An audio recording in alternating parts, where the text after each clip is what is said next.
Hello.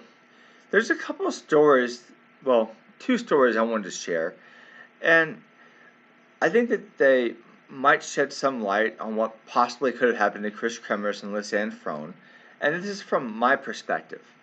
Now, just encourage you to hear me out, and some of this information you might find interesting.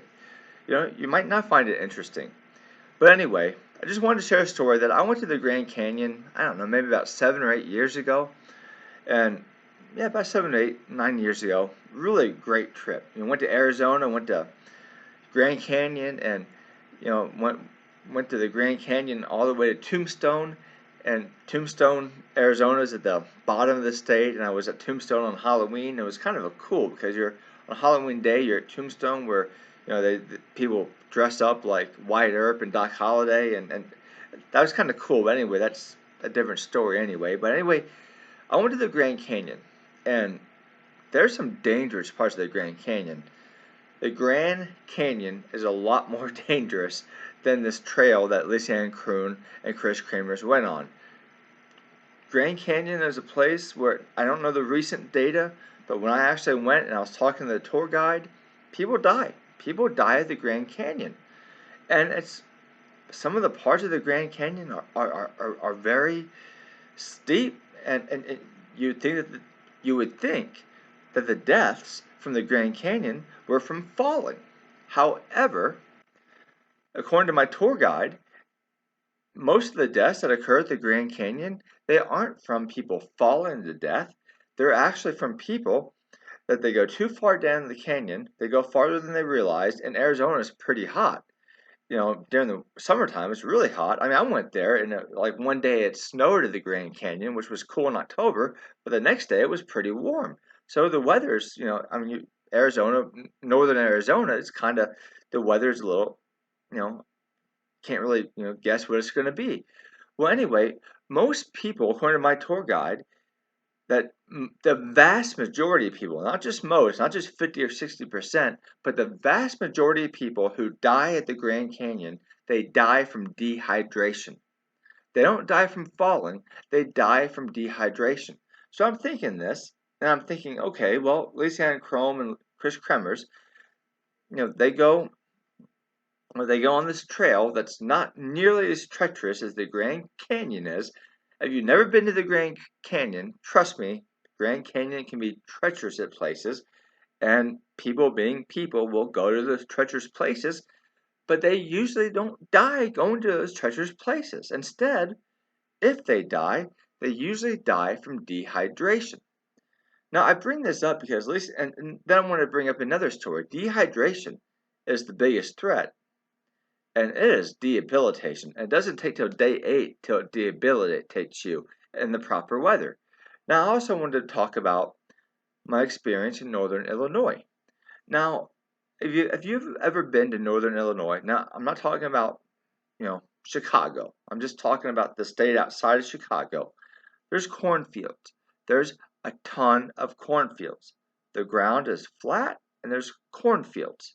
Well, I was like really surprised to hear by a few farmers, and some of the farmers were my friends, and they told me stories on two different occasions. People had died because they went into a big cornfield, and I guess they were thinking they were just going to take a shortcut, and they were going to go through this cornfield to get on the other side as a shortcut to get where they were going quicker. However, because a cornfield, everything looks alike, well, they died in the cornfield. They never got out. They ended up going around in circles, for a day, and they got dehydrated and they died. Now, I bring this up because Grand Canyon and cornfields, okay, we have two separate, situations here. Both these situations, more, it's a different location than the trail, but I mean, people that think it's just easy to get lost in a trail in the jungle, no, it's not. Not if you have a trail. It's easy to get lost in a cornfield if you're not like breaking branches showing where you've been before. I mean, yeah, you can walk in a straight line if you are, kind of are smart and you break branches, but Maybe people didn't want to ruin the farmer's crop. I don't know why they didn't do that. But when people are lost or people will die on trails or things like that, there's more deaths due, in many cases, to dehydration. That's the biggest enemy, not falling. Having one water bottle going on that trail in Panama that Lisa and Fron and Chris Kremmers went on, and they walked at a pretty fast pace if you believe that those times according to the camera are right. Friends, I mean, I walk I walk 3 to 4 miles. I know you look at me and I'm overweight and you're thinking, you walk 3 or 4 miles? I kind of eat everything. I have an addiction to peanut butter chocolate ice cream, so I eat way too much sweets and ice cream. But yeah, I mean, I walk. I walk 3 to 4 miles every day at night, and as soon as I'm done, I mean, I'm so thirsty. I mean, I drink half a gallon of water within an hour after I've walked. I cannot see people, two women, who are walking from 10 to 4 or whenever that last picture was taken, and that last picture on their camera was on the trail. They would be extremely thirsty. People are like, well, it takes all this time to die from dehydration. Well, yeah, if you're in like a normal environment, now, if you're in a cloud forest with all that heat and humidity, and it was April 1st, so there would have been heat that day. Even if the temperature doesn't say that it's hot, I mean, I live in an area where the temperature doesn't say it's hot, where it's like 75 to 80 degrees even in the summertime, but it's so muggy out that you still get sweaty. It would have been muggy in that rainforest. They would have been so thirsty if they just brought that one or even two water bottles. That if they had walked to that summit and they had walked an hour past that summit and they were in a position where they were still on the trail and they could have gone home, they would have because they would have been thirsty. I mean, just try that out. Try walking for 5 hours without much water and then see how thirsty you are, and then see if you'd be willing to walk another hour without water before you're going back. I mean, it just doesn't make any sense. Dehydration, and yeah, people do claim that Chris Kremmers and Lisa Fron, they may have died from dehydration on day 8 or 9, but I'm saying that I think it would have been quicker if they were on the move, if they were walking in that environment. And I just think that the need for water, like the thirst you would have had, they would have come back. But you see, there's people here in this theory, and it drives me crazy. They try to have it both ways. Now, Chris Kremmers and Lisa Ann Fron, they they they made a mistake in how they dressed for this walk, but then they said that they were wise enough to keep their the turn their phones off and turn their phones on and all that stuff, and they were smart enough not to try to make 50 phone calls that first night. You can't have it both ways. Either you're prepared or you're not prepared. Either you're doing it logically and reasonably or you're not. Whether we're talking and from a logical point of view, and I hope you're getting what I'm saying. If you're, yeah, I mean, if you're like just in a dark room, if you're a captive and you're not doing anything, yeah, you might be able to last a long time without water. But if you're on the move, I mean, if people have died from dehydration in a cornfield, if people die from dehydration at the Grand Canyon, and I would even venture to say that dehydration is probably cause of death and many people that went off trail, but it usually doesn't take 9 days. Doesn't take 9 days to debilitate you. So let's say that Chris Kremmers and Lacey Ann Fron, let's just say that they keep on going on the trail and they're dehydrated. Friends, they would not have made it that far.